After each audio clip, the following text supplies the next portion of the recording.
del oficio. Bueno, también aprovecho porque tengo muchas cosas todavía para hablar con Fernando Iglesias para agradecer la enorme cantidad de mensajes de solidaridad que me están llegando al teléfono. Son tantos, después voy a agradecer uno a uno, pero de verdad, a cada uno que me estuvo mandando mensajes. ¿Por lo de Cunio? Por lo de Cunio le quiero agradecer muchísimo porque estoy recibiendo mensajes hermosos. Yo quiero estar concentrada con las entrevistas y con lo que dicen nuestros columnistas, pero también le quiero transmitir a la gente. Adhiero, Gracias. y te cuento una pequeña anécdota rápida. Sí, dale. Mirá que yo he polemizado, he ido a 678, tremendo, he polemizado con sí. Artemio, con Luis Delía, con todo. Hubo un solo programa en el que yo me levanté, me saqué el micrófono, lo tiré en la mesa y me fui. Era el programa de Cunio, porque es un fascista y un nazi. Sí, yo creo que es una persona que tiene un desequilibrio bastante importante. De verdad, creo que es una persona que necesita tratamiento psiquiátrico, pero, o sea, Delía es un demócrata al lado, es una cosa que no se puede... Tampoco exageremos, tenés razón. Te agradezco. Pero, no, ¿qué pasa con el peronismo? En el sentido, hay todo un debate. Por ejemplo, los peronistas que dicen, le hemos aprobado todas las leyes al gobierno. Por favor, a ver. El peronismo ha encabezado 3 maniobras estilo club del helicóptero. Primera, quiero saberlas. Después de haber votado el presupuesto del 2016, aparecieron el kirchnerismo con Massa, con esto de quita inmediata de ganancias, cuando ya estaba acordado en el presupuesto, con el claro objetivo que tienen siempre, que es de financiar el Estado para que caiga este gobierno. Esa fue la primera. Segunda, en diciembre, yo creo que es así. El tema jubilatorio. Sí. Eso fue otro intento también de 2001. Digo, yo estaba en el Congreso, mi asesor estaba en mi despacho mirando por un balconcito cómo estaba la cosa en la calle, porque sabíamos que si con las 15 toneladas de piedras que le tiraron a la policía quebraban y entraban al Congreso, imagínate la que me pasaba a mí. Entonces estábamos... Bueno, eso fue... Es tremendo que esté diciendo esto. Me causa gracia, pero es el horror. Ahora, y adentro de la Cámara... Rossi y otros muchachos estaban manoteando el micrófono a Monzó y no dejando que se desarrollara la sesión. Y ahora, ahí el gobierno también cometió un error, Fernando, desde mi punto de vista, por lo que yo sé, por ahí no estoy del todo bien informada, le venían diciendo al gobierno que iba a haber problemas en el Congreso, Monzó y otros diputados, y el gobierno no querían escuchar. Bueno, lo que pasa es que el gobierno tiene que llevar al país por una ruta muy angosta. Un desfiladero angosto. Desfiladero de los dos lados. Peña. Es un desfiladero de los dos lados. No es que vos tenés un camino de montaña, que tenés la montaña, y acá lo sumo tenés un choque. No, tenés un precipicio de los dos lados. Si el gobierno se va muy para el lado del ajuste, por decirlo, de hacer lo que pide Milei o lo que pide Spert, tenés un problema social evidente, ¿no? El problema que ha habido, por ejemplo, en diciembre, ¿no? Pero si te vas mucho para el otro lado, porque ¿cuál fue? Uno de los errores fue en el 28 bajar las metas de inflación y aportar al crecimiento. Fue un error a la luz de los resultados, sí, pero fue un error en el sentido de tratamos de poner la economía en caja sin afectar a la gente, ¿no? Claro. Entonces, ¿y eso cuál fue la respuesta del mercado? Te sacamos la silla, entonces vos ya empezaste, te salvaste de este desfiladero y te vas por el desfiladero económico. Si hay una responsabilidad que tiene este gobierno es de evitar un gran shock económico, porque acá todo el mundo habla y es muy fácil, pero ¿qué hizo? El peronismo heredó de Alfonsín la hiperinflación. ¿Cómo lo solucionó? Con un shock económico que se llamó convertibilidad. Y después de que estalló la convertibilidad que había armado el peronismo menemista, apareció el peronismo dualdista. ¿Cómo sucedió el problema de recesión en el que estaba la Argentina con un shock devaluatorio? Dualde le metió, el peronismo dualdista, antes de dejarnos a Kirchner, le metió 40% de devaluación en un día, 75% de devaluación en un año, 40% de inflación, contra 2,5 de jubilaciones y 5,5 de salarios. 35 puntos de un manotazo, la pobreza saltó 50% en un año. Son todos datos del INDEC. Entonces, el gobierno lo que ha tratado es de evitar tanto una cosa como la otra. El gobierno siempre dice, también Marcos Peña siempre dice, evitamos una crisis económica. Está bueno eso de no nos queremos caer ni para el lado del el gobierno evitó una crisis menemista. Económica. Ahora, ¿no estamos en esa crisis económica? No, no estamos. El país está creciendo y aún un pronóstico pesimista te dice que va a crecer 1,5%. Te repito, en el último periodo de Cristina, 4 años creció menos del 1%. Es decir, no estamos en una crisis económica, la verdad es que no. Y la pobreza bajó, el gobierno de los ricos, resulta que vos agarrás la cifra del último año y bajó la pobreza, bajó la desigualdad, mejoró el Gini, mejoraron de los 10 deciles. El Gini es la distancia entre los que más ganan y los que menos ganan. No, eso es la brecha y esa también mejoró. La brecha es el 10% que más gana contra el 10% que menos gana. Esa brecha que eso también mejoró y mejoró el Gini, que es una medida que va de 0 a 1 y que había empeorado en el 2016.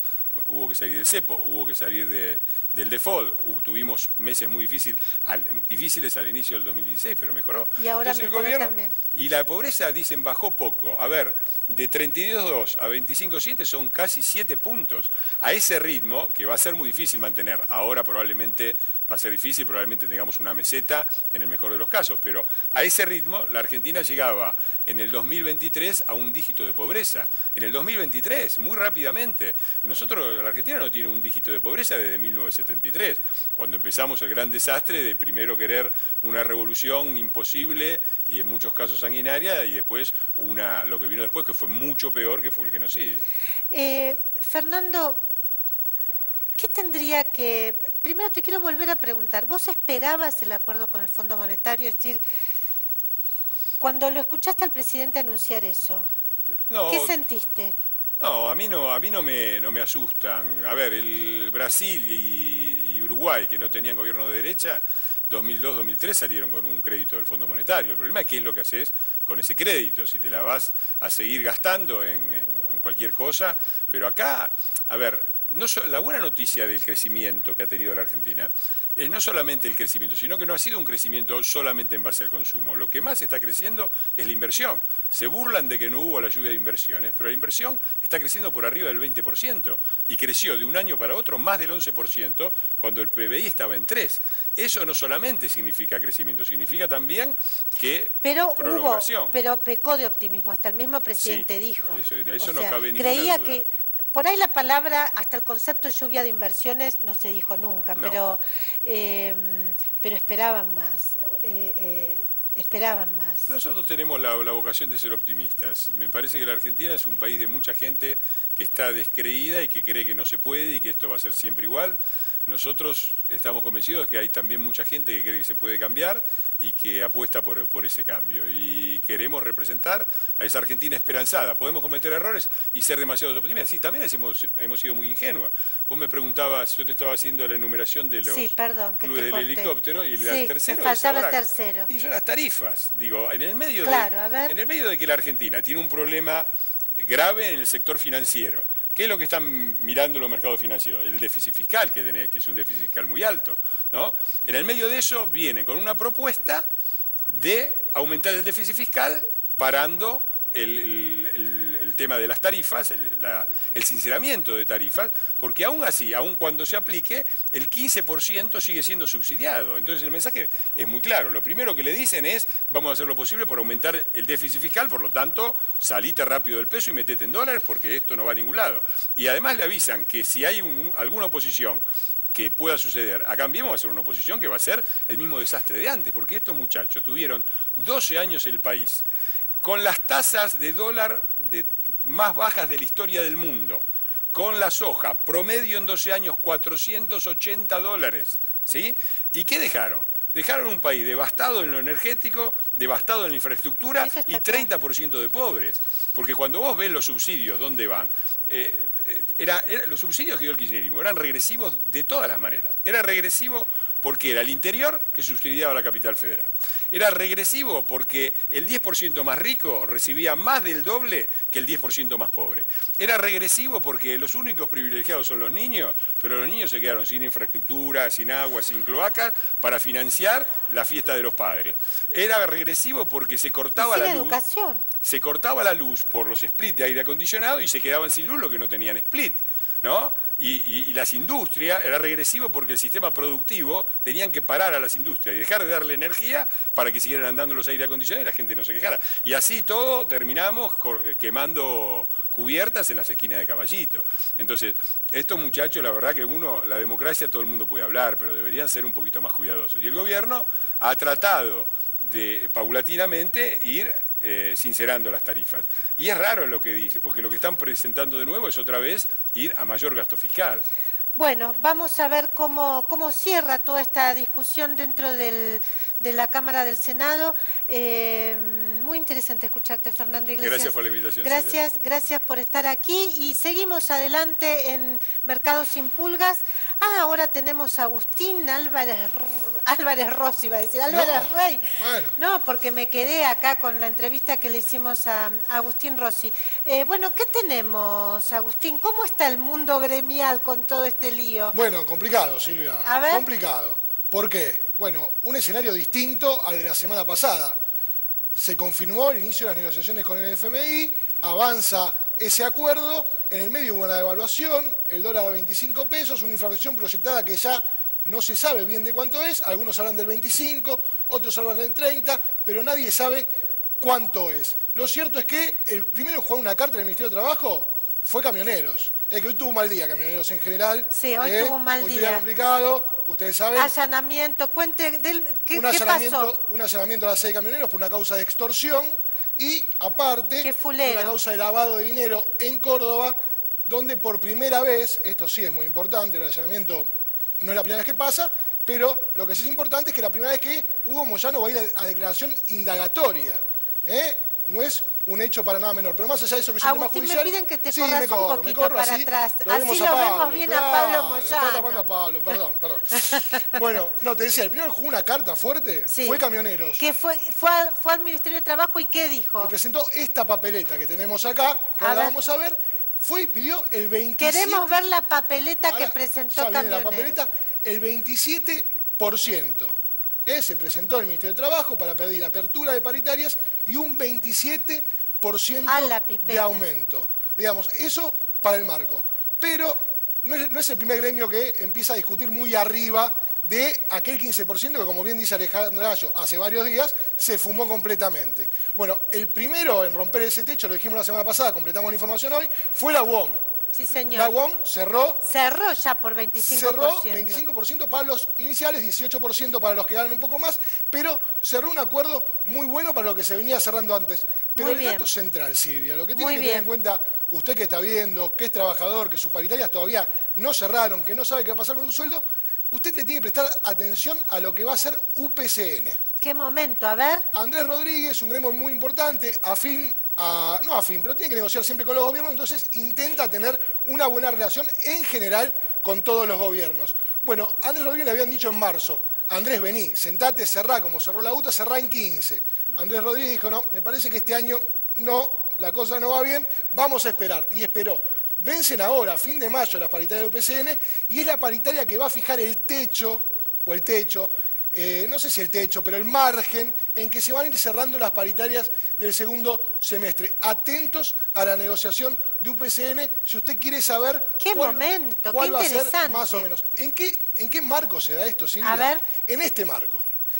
Una tensión importante dentro de la CGT, estamos hablando de Hugo Moyano y Palazzo por un lado, versus Héctor Daer, dialoguistas y combativos. La vieja historia del sindicalismo argentino. La vieja historia recreada con estos personajes, algunos más viejos, otros más nuevos, o no tanto, pero bueno, empiezan a negociar paritarias con un escenario de conflicto interno en la CGT, donde se disputa poder. ¿Qué ya sabemos de la CGT, Silvia, de acá a futuro? Que el 22 de agosto va a tener un nuevo secretario general y que ya cambió su perfil. Ya no es la CGT dialoguista, ya es una CGT que tiene un poquito un perfil más combativo. En ese marco, Héctor Daer está viendo cómo se acomoda, porque fue la cara visible de esa CGT dialoguista. Claro. Ya no tiene mucho margen. No tiene mucho margen, pero bueno, lo importante... Algo va a inventar, decís vos.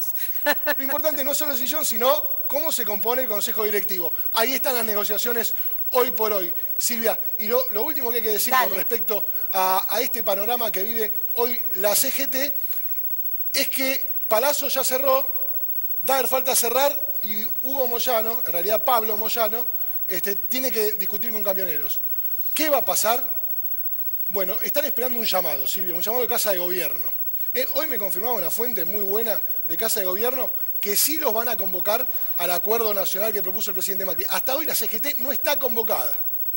igual que el kirchnerismo. No recibieron el llamado por teléfono, pero hoy me dijeron que a la CGT la van a llamar para incluirla en ese gran acuerdo que quiere avanzar el presidente Macri. Vamos a ver qué contesta la CGT, cuyo próximo paso está previsto para junio y tendrá que ver con esto que anunciamos hace bastante. Si hay veto de tarifas, hay paro general. Qué momento, qué momento. Bueno, no vimos la papeleta finalmente. No sé, la escondimos a la papeleta, pero después bueno. la mando por Twitter.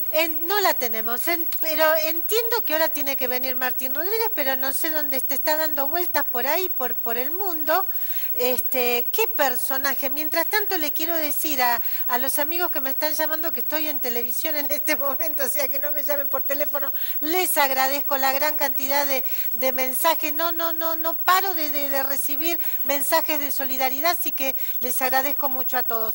Martín Rodríguez, bueno, usted no tiene nada que ver aquí con la disputa interna. Bueno, ¿qué tenemos, con usted? Bueno, habíamos dicho, vamos a parar un poco la pelota. Paremos, ¿no? Habíamos dicho que dejó la crisis, fue una crisis cambiaria, fue una parte.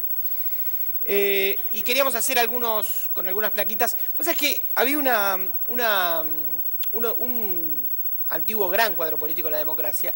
Durante el conflicto en el campo dijo, no lo quiero nombrar porque hizo una gran frase que falló, ¿sí? Como análisis político falló, dijo, el kirchnerismo sería el primer ciclo político que se agota como ciclo político sin que se acabe su ciclo económico. Falló, quiero decir, en realidad en el 2008 casi diríamos nació el kirchnerismo, claro, pero hubo un corte, recordamos, claro, hubo un corte, todos decían en ese momento hubo un corte y hubo una sensación de vacío. Bueno, retomando acá, podríamos pensar a la inversa, era una gran frase que al final no funcionó, pero podemos pensarlo a la inversa.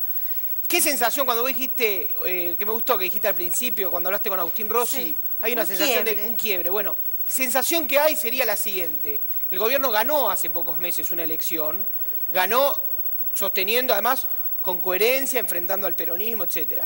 Se agotó, la sensación que hay ahora es que se le agotó la economía. Que no se agotó tanto en lo político, que no hay un run tan, por lo menos por ahora, es decir, ¿qué dicen las encuestas, las opiniones? Que lo que el gobierno pierde no lo recoge nadie, que iría hacia el bajo fondo de la antipolítica, que lo que es decir, la antipatía que va acumulando el gobierno con los tarifazos y con esto, no lo recoge nadie. Entonces, la sensación es que tiene más agotado el ciclo económico y el ciclo político no estaba tan mal, es decir, lo agarró la crisis a contrapierna, no lo agarró en un momento de decir, eso también sería una posible diferencia con cómo lo había agarrado aquella crisis. Pero es un antes y un después. Bien. Es un antes y un después. Es un antes y un después. Claramente es un antes y un después. El staff permanece. ¿Qué hizo Macri? Garantizó, o en todo caso reconfirmó, el equipo económico. Acá tenemos algunas caras que no son tan del equipo económico, sin embargo, hay una cara acá atrás que me parece que era quien surgía como posible superministro de Economía. Todos tenemos un enfrentamiento, es decir, hay un fuego amigo contra el gobierno de Cambiemos. Digamos que ahí está Jorge Greco, que es el secretario de Medios, para la gente que no lo conoce. Está Fernando de Andrés, secretario general de la Presidencia. Y Marcos Peña, bueno. Marcos Peña, no sé quién está atrás de Marcos Peña. Un militar, digamos, bueno, y algún seguridad, en fin, gente de Olivos. Y esto es una foto en Olivos. Claro, esto es una foto en Olivos. El presidente creo que cuando salía a dar la conferencia de prensa que dio ayer a las 17 horas. Se dijo un superministro, era una de las cuestiones que se hablaba, ¿no? La memoria que era un caballo, qué sé yo. Quien reunía condiciones para poder ser un superministro, uno piensa que podía ser Rogelio Frigerio, que además tiene muy buena conversación con los gobernadores. Y al final no, al final Macri ahora... ¿Por qué a vos te parece que Rogelio Frigerio... Sabe mucho de temas fiscales. Si nos está escuchando ahora debe estar temblando porque decir superministro en este gobierno es como bueno, pero ¿por qué vos lo ves como posible superministro? Es político, sabe mucho de temas fiscales, conoce las provincias, en fin, reúne condiciones de algo que en el gobierno no creen, o por lo menos Marcos Peña y Durán Barba no creen. El problema para mí... ¿Qué es qué? En una figura que reúna tanto poder. Si ya existe el presidente, existe el jefe de gabinete y hay equipo. Él es economista, además. Sí, él es economista, además. Y sabe mucho de tema fiscal, ¿no? Digamos, pero tema federal. Pero no está en el credo político. Es decir, esa decisión no está. Sin embargo, déjame decir una cuestión, que creo que también es parte del cambio. La sensación que uno tiene que el superministro llegó, que es el fondo, que es Lagarde. Esa es una sensación. Todavía no se conocen los detalles de la negociación, pero la negociación empezó. ¿Y cuál es el problema? Te achica y te angosta incluso la discusión económica, que es una discusión puramente fiscal. Claro. En la Argentina se discute inflación claro. y bajar el déficit. No se discute crecimiento. Hay un montón de cosas, de temas que aparecen por afuera que no apasionan a ese equipo, ¿no? Y que me parece que restringe, y que es como una pérdida de soberanía, por lo menos en la palabra. Es decir, estamos hablando de cómo cumplirle ciertos requisitos al fondo. Otra cuestión que se pedía. Otra foto. Otra foto. Esta es la foto de ayer. Es una foto verde menta, ¿no? Una foto. De ayer a la mañana, la de antes de ayer a la tarde. Sí. Ernesto Sanz, todos lo conocen, una suerte de figura en algún sentido paradigmática, importante. Hoy representante de Cornejo en político esta de Palacio. Que es la mesa política. Y bueno, y Emilio Monzó, ahora, esto era presentado, y Frigerio y Gerardo Morales, esto era presentado. El gobernador de Jujuy. Gobernador de Jujuy. Era presentado como la apertura política. Porque, o sea, uno diría, con Frigerio es un ministro y Monzó es jefe, es decir, presidente de la Cámara de Diputados. Sensación es que estaba tan cerrado que parece una buena noticia, una ventilación política, lo que debería haber sido el funcionamiento en sí. Vos pones acá el regreso a los orígenes. Sí, unos orígenes que se habían así. perdido. Exactamente. ¿Y después qué pasó? Y se sumaría Fernando Sánchez por la coalición cívica. Déjame decirte algo más, en términos de reuniones, una información. Bueno, la semana pasada se juntó con los empresarios, gente de Techín, gente importante. También tuvo una reunión privada con Héctor Manieto, el hombre fuerte de Clarín, el CEO de Clarín. El viernes, 1 hora a solas, el presidente Macri con el CEO de Clarín, que también supongo que forma parte de esta regreso a los orígenes. Y hay una placa más, si no me equivoco, si no me falla la memoria. A ver si tenemos otra placa. Bueno, que son los gobernadores que se juntaron en Tucumán y que tienen... Se habla de los 3 Juanes, ¿no? Que son Mansur de Tucumán, Schiaretti de Córdoba y Urtubey de Salta, que son como el eje central de los gobernadores. Y después, sí, que están justo acá. Y después hay otros gobernadores, por supuesto, Bordet de Entre Ríos. Bueno, yo te voy a decir algo. Cuando se habla de los gobernadores en la Argentina, ¿cuándo se habló de los gobernadores en la Argentina? En general en tiempo de crisis. Hay una especie de sanguchito que queda. Fondo Monetario y las condicionalidades fiscales. El gobierno que queda en el medio, recordemos a De la Rúa, no podemos evitar el espejo.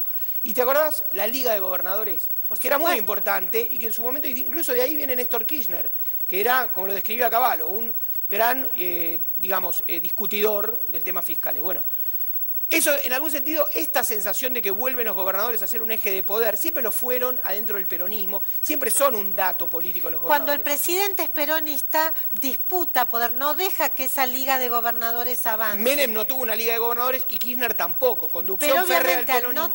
Cuando el peronismo no está en el poder, esa liga de gobernadores empieza a emerger. Primero emerge como intento de generar una alternativa, pero lo más importante, y me parece a mí, lo más sintomático es que aparece como un factor que es parte de una negociación de la crisis. Es decir, te digo dos datos que no alcancé a comentar.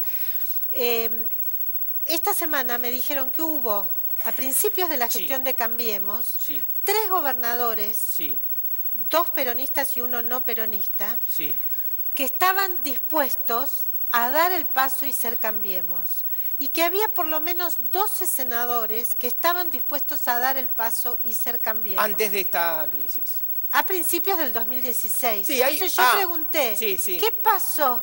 No sé, quedó en aguas de borrajas. O sea, parte del problema que tiene Cambiemos es que al ser una coalición con radicales, hace que la introducción, el ingreso de gobernadores peronistas a la coalición o de senadores peronistas sea algo revulsivo, muy complicado. Seguro. O sea, hay ahí un meollo estructural del momento cero, tomando las palabras de Mario Quintana, que dijo: traemos una inconsistencia del momento cero. Y bueno, también la ampliación de Cambiemos que quería tanto Rogelio Frigerio como Emilio Monzó dentro del peronismo, trae un problema y obviamente de origen desde el momento cero. Emilio Monzó, Rogelio Frigerio planteaban una conversación con el peronismo en un momento de mayor poder del gobierno. Claro, si el gobierno llega débil, ¿y qué llega a negociar? Un buen artículo de Ignacio Fidanza, mi amigo de La Política Online, dice, van a negociar, ¿qué pueden negociar? El gobierno, ¿qué le ofrece? Por ejemplo, en 2019, candidatos flojos, candidatos débiles en provincias donde Cambiemos tiene fuerza o tenía proyección. Caso Córdoba, por ejemplo, caso Tucumán, provincias importantes donde Cambiemos se podía pensar que podía crecer o proyectarse en esas provincias. Y ese sería un tema de negociación. No sé, es difícil ser socio en el ajuste. Una cosa es ser socio en la victoria, socio en el ajuste con provincias que tienen superávit. Es decir, sacarse la foto del ajuste. Pero en provincias algunas, no digo las por ahí en Patagonia, que son complicadas. Pero fíjate que el gobierno le está diciendo, sí, socios del ajuste. Vamos a ver cómo sale esto. Y además para discutir el presupuesto del año que viene, que es el año electoral. Es decir, hay una cantidad de complejidades que no sé cómo lo van a llevar y es un poco tarde. Entiendo que una parte de esto Monzó lo vio con Pochoclo y dijo... Estaba esperando este llamado, ¿no? Bueno, justamente vamos a hablar del ajuste. ¿Qué pasa con el ajuste? ¿Va a haber ajuste? Lo vamos a discutir en la mesa, porque sí, ajuste en año electoral no se ha visto nunca. Sigamos. Claramente lo que pasó en estas semanas es que el mundo ha decidido que la velocidad con que nos habíamos comprometido a reducir el déficit fiscal no es suficiente. Entonces, por eso tenemos que acelerar.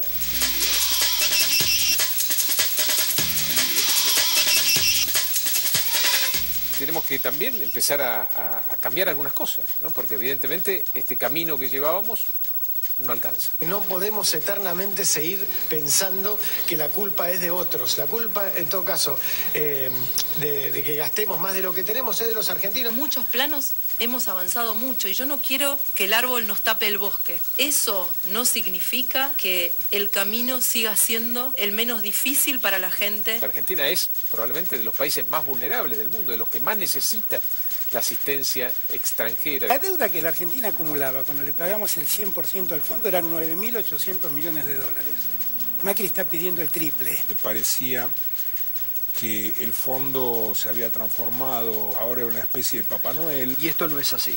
Esto no es así. Las cosas en lugar de mejorar van empeorando. Es el momento que nos hagamos cargo de corregir este problema que se arrastra hace muchas décadas. Por eso he convocado a todos los dirigentes de distintos sectores, de la oposición, del empresariado, del sindicalismo, de las organizaciones sociales. Lo que a mí me parece que sí, el presidente del Gobierno Nacional ha hablado de la reducción del déficit fiscal. Yo quiero ser muy claro, las provincias tienen muy poco déficit fiscal. Se comienza reduciendo el déficit fiscal nacional, eliminando los privilegios que continúa manteniendo lo que es la ciudad de Buenos Aires y el Gran Buenos Aires. No se puede ser tan pícaro que decir, bueno, no me convocaron nunca. Hoy hay un gobierno que abre las puertas, que dialoga, que fue muy bien, y en la primera encrucijada decir, bueno, me convocan únicamente para las medidas fuertes.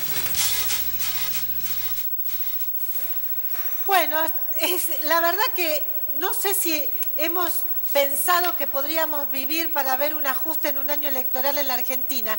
Pero antes de hablar del ajuste, vamos a hablar del Fondo Monetario Internacional con Alejandra Gallo. Tenemos aquí un video. A ver, hoy habló el vocero del Fondo Monetario Internacional y además lo tenemos traducido impecable. A ver.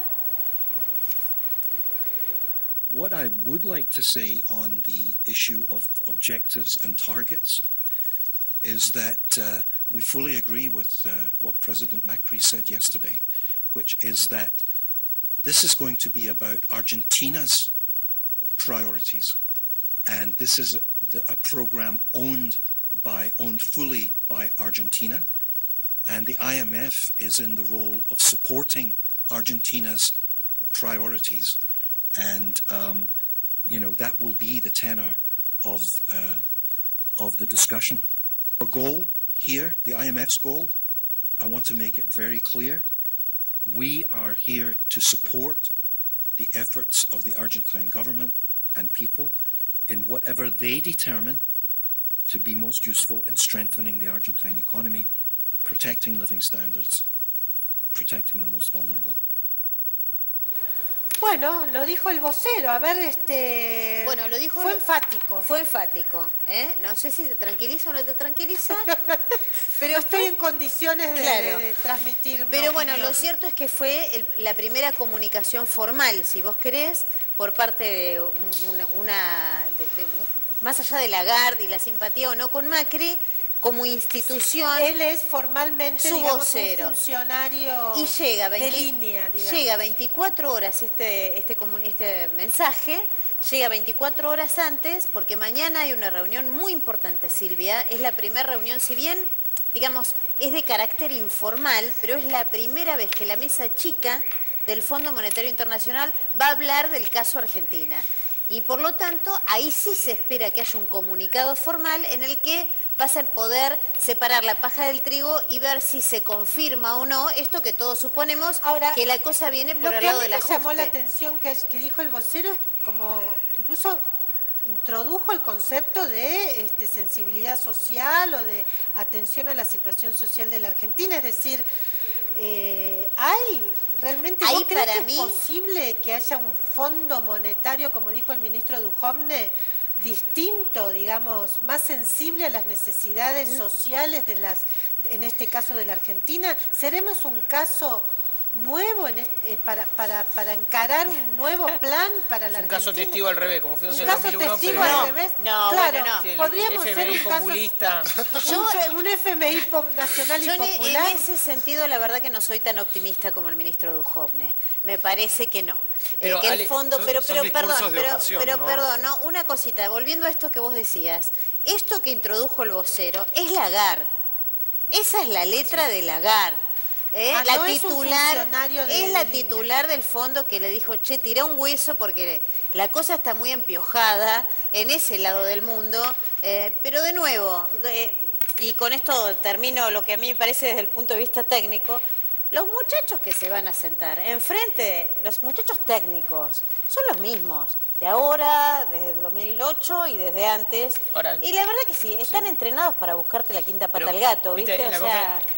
No digo que la palabra del presidente la graba en la piedra, pero ayer digo que no es de dar definiciones, porque en general el discurso oficial es un discurso de generalidades, pero dijo algo con respecto a, por ejemplo, un tema que es la flexibilización laboral. Dijo, no vamos a discutir eso, no nos vienen con ese condicionamiento. Es decir, pareciera decir una meta de ajuste con los recursos que el gobierno elija.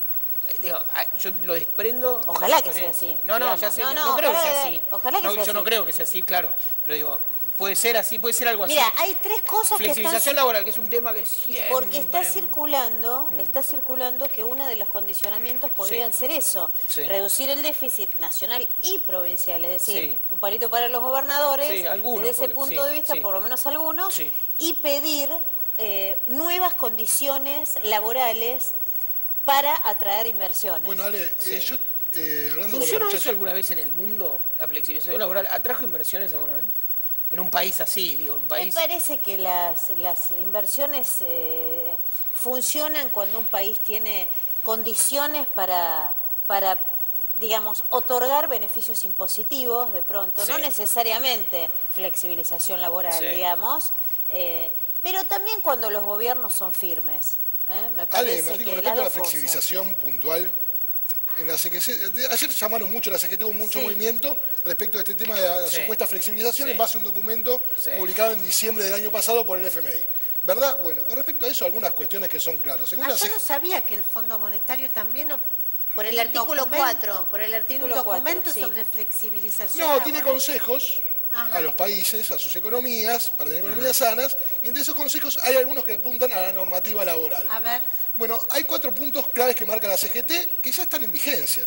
Falta normalizarlos. Digo, hay un tema que es los contratos, ¿no?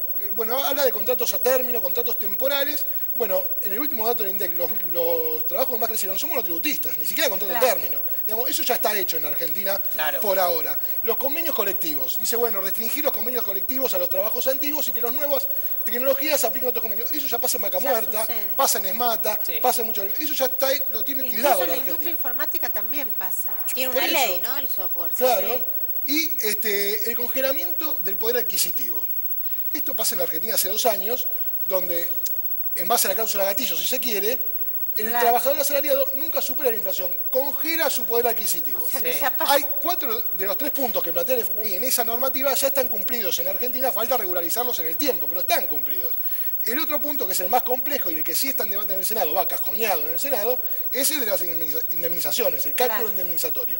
Pero la justicia laboral ya ha dado algún paso en ese sentido. Así que en esa materia de flexibilización, los consejos del fondo acá ya están cumplidos. Por eso me parece que más la información que tengo del gobierno es que no se van a meter en el tema reforma laboral. No, pero ya está hecho. Pero ahora entiendo por qué.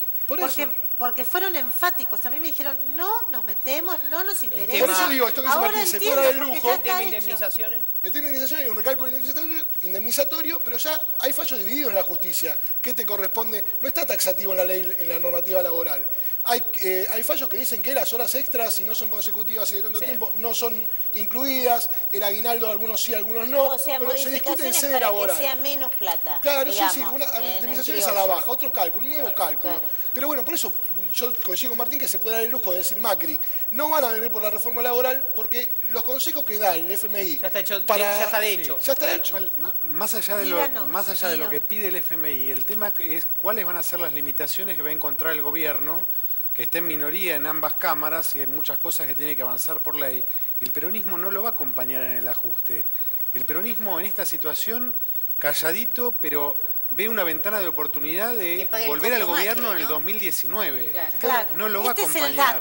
Schiaretti dijo en esa reunión que vos mostraste, Martín, mostraste una foto. Bueno, el gobierno no tiene que pasar el acuerdo con el FMI por el Congreso. El gobierno tiene el derecho a hacer el acuerdo que quiera con el FMI y hacerse cargo de las consecuencias. El peronismo no va a acompañar en los términos que le gustaría a Macri. Cuando estaba fuerte no lo llamó. Cuando estaba fuerte no lo llamó. Acá es muy interesante. Vos decís que el peronismo ya le adelantó al presidente que no lo va a acompañar en el acuerdo tal como el presidente quisiera. No sé si se lo adelantó, pero es de lógica política. El presupuesto podrá ser peleado, pero yo no escuché ningún pronunciamiento de ningún referente del peronismo decir que bien, Mauricio, volvimos al fondo, era lo que había que hacer. No, pero alguna cosa, Urtubey alguna cosa dijo, medio mansita. No, a mí lo que me parece es un poco lo que decías vos, Martín, recién, digo, el peronismo, ¿no? O los gobernadores, hasta ahora no los llamaron tantas veces como los gobernadores hubieran querido. Con el tarifazo no. O no les dieron la participación que hubieran querido.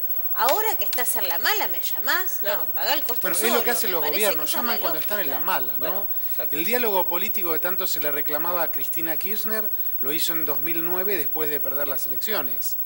Bueno, hay que reconocer que el gobierno... Ahí hubo diálogo político, después la reforma, después vino la reforma de las PASO. Pero el gobierno nacional, después de ganar las elecciones, hizo una convocatoria en el CCK, invitó a gobernadores, empresarios, a jueces, a empresarios. Lo llevó más a Davos. Sí, bueno, pero eso fue al principio. No, pero ahora, después de esta elección. Veníamos hablando del cerramiento en sí mismo del núcleo de gobierno y ahora primero cierra filas internas. De la elección se abrieron, hicieron eso. Después hay algo, no sé qué. Ahora hay una obsesión en el gobierno. Eso para mí es una obsesión por no dar poder. Lo que se dice un pisabrotes. No darle poder a nadie. ¿Qué es eso? No dejar que crezca a nadie. Lo de Monzó es decir que pasan cosas tan malas que pasa desapercibido, no. Sí, lo que pasa es si vos llamás al presidente del blog. No, bueno, está bien, pero ¿cómo la volvió? Cámara, ¿Por qué se había ido? ¿Cómo se va a ir? Digo, que digan que volvió Frigerio a la conversación. El ministro del Interior no lo llamaba. ¿no? Sí. Bueno, la política estaba corrida, con el kirchnerismo era una cosa que parecía que era el estalinismo. Ahora lo puedo decir, acá total no nos escucha nadie. El Frigerio hace ya como un tiempo, hace como un año me dijo, no, yo Silvia, quédate tranquila, yo estoy en todas las mesas que del gobierno, menos donde se toman las decisiones. Yo creo que incluso nunca lo escribí. Nunca es tarde. No nos escuchó nadie, no importa, Silvia. No, bueno, o sea que ahora, evidentemente eso cambió. Hay un lío de mesas, hoy había tanta información que no era para decirlo, pero realmente esa mesa que vos mostraste, Martín, es la mesa política, no es lo que se llama la mesa chica. Acá lo que tiene que mostrar el gobierno es cómo va a funcionar la mesa chica. Todavía la mesa chica no sabemos quién está. Esa mesa es la mesa política. Después está la mesa de coordinación. Sí. Después está este es un gobierno que le gustan las mesas. Acá nosotros por eso también tenemos mesas. Acá, claro. Ahora, todavía no está claro quién está en la mesa chica. Me parece que es el gran desafío. ¿Vos sabés, Silvia, para qué están? Más allá de la foto, Monzó. Digamos que se comportó muy bien, porque Monzó se fue, no salió en los medios, no dijo absolutamente nada de cómo se había ido. Sí. Se mantuvo a diferencia. Hizo trascender. Bueno, pero a diferencia de Alfonso, por ejemplo. No, bueno, lo hizo trascender. No, Pero no lo vamos a perdonar a Emilio Monzó por no haber hablado con los medios. Bueno. En su momento habló un montón. Bueno, sí, antes de quedar afuera. Pero digo, ¿en qué rol vuelve Emilio Monzó? ¿Va a ser escuchado Emilio Monzó? Bueno, ¿O vuelve como una foto para la foto, para la tranquilidad? Sí. ¿Va a ser escuchado Emilio Monzó? Contrariamente a lo que dice mucha gente. Bueno, hay que verlo, claro. ¿No? Yo creo que sí. ¿No creen Yo creo que hay un nuevo gobierno, se tiene que configurar. El presidente está viendo cómo... Hay una cosa que no dije tampoco en mi editorial, porque, bueno, arrancamos con el pie torcido. Mi opinión no es información. Va a haber cambio de gabinete después del acuerdo del Fondo Monetario Internacional. Yo lo que estoy bastante convencida... ¿Eso o lees eso? De que el presidente se va a tomar este mes hasta que se haga el acuerdo con el Fondo Monetario Internacional para pensar qué gobierno quiere. Yo creo que va a haber un nuevo gobierno, creo que va a haber una redefinición de la mesa chica, creo que va a haber un cambio en el gabinete, que va a haber, digamos, cambio de figuritas, y creo que alguno se va a ir. De verdad creo que alguno se va a ir. Bueno, tiene que oxigenar de alguna manera el gobierno. La foto no oxigena por sí sola, esto que planteaba Martín. La foto no oxigena, pero yo creo que... Para eso están los ministros también. Sí, el ministro de Economía es un ministro cuyo... Hacienda. Para él, el ministro de Hacienda, el ideal de un ministro de Hacienda de un país normal es que nadie lo conozca. Eso es lo que... Pero nosotros no somos un país normal. Y vamos a poner el último WhatsApp mientras acá los colegas van pensando el final de la charla de hoy. Tenemos por ahí el último WhatsApp. ¿Lo tenemos más o menos? Ah, sí, porque se les quedó por ahí, no sabemos. Bueno, me dice... Bueno, vamos a ver, aquí está. Pregunto, ¿cómo va todo por allá? Le pregunto a un mendocino. ¿Qué dice Cornejo? Entonces mirá lo que me contesta. Cornejo fue el que puso en circulación a Sanz. Eso dicen, sí. Mirá lo que me contesta. Sanz es operador de Cornejo acá, es decir, en Mendoza, y allá, es decir, en Buenos Aires, en todo. Mirá qué bien, le digo yo. Me dice, sí, ayer visitó un ministro en la Corte de Mendoza. Papá. Y hoy renunció, imagínate. No. Entonces yo... Le tienen pánico. A la pipeta. Claro. Entonces, bueno, acá hay una cosa que se chispoteó con otra cosa. Me dice, disputan poder fuerte, me dicen, sobre todo candidaturas, es decir, los mendocinos.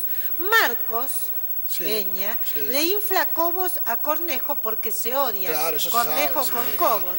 Pero Cornejo asegura que él solo manejará las elecciones en Mendoza. O sea que acá hay un lío, pero fenomenal.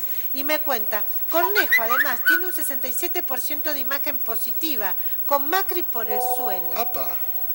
Es decir, que le pasa como a Vidal en su provincia. ¿Cuánto tiene Mauricio Macri? No, porque Vidal no tiene 67%, ni loco. Le va mejor.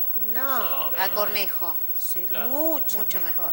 Vidal empezó a tener problemas en la provincia de Buenos Aires. ¿Cuánto tiene Mauricio Macri en Mendoza? Pregunto. 28%, que igual es bastante, me dice este mendocino. 78% rechaza a Cristina.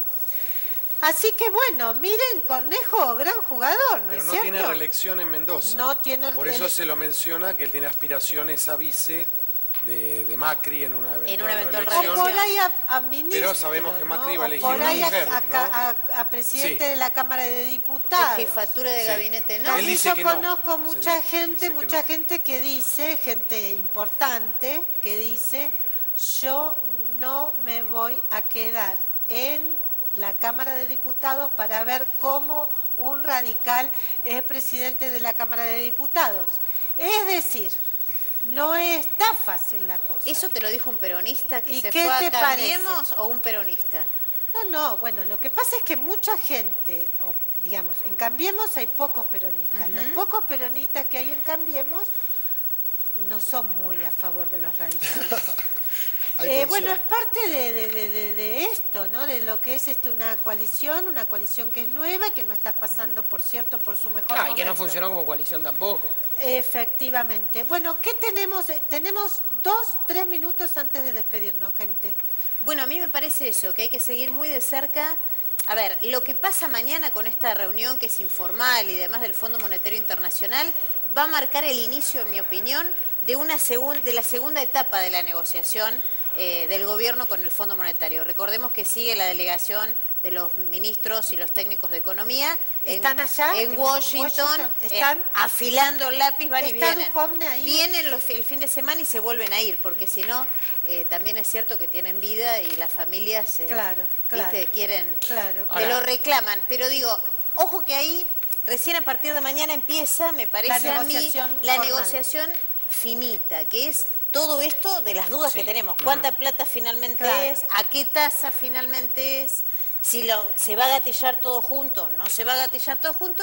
Y lo más importante, ¿cuáles son los condicionamientos que finalmente van a quedar en esa negociación a cambio de, cabe destacar, el plan que presente el equipo económico? Martín. No, de un país, o sea, en ese sentido el efecto para mí es deprimente.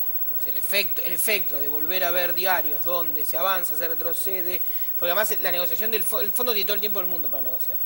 Ayer hablé con un ex gobernador de una provincia importante que participó en negociaciones del Fondo Monetario Internacional, también en otra época, y dice, son una avanzadora esas negociaciones. Que viene el tipo, después se viaja para hablar con el titular. Entonces, la verdad que se vuelve, o sea, un chicle y una agenda corta, chiquitita, fiscal, que no tiene que ver con con el emprendedorismo que no... Y feo, economista feo ese tema.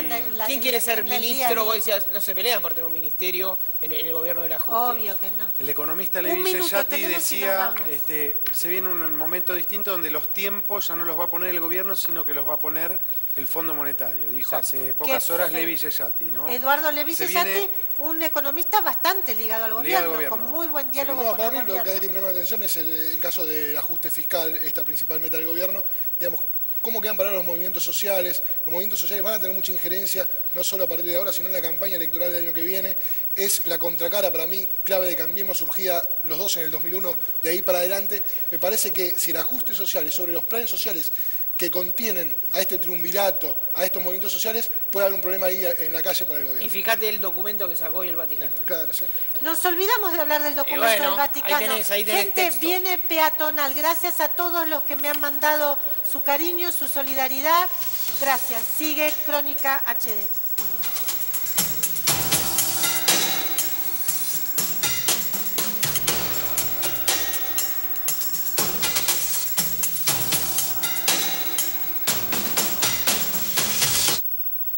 Es imperceptible. Nosotros porque trabajamos acá. No te das cuenta. No te equivoques. Encontrá todos los LEDs, todas las marcas y la mejor financiación. Tu tele para el Mundial está en Frávega. Dale que va. Sábado 26 de mayo.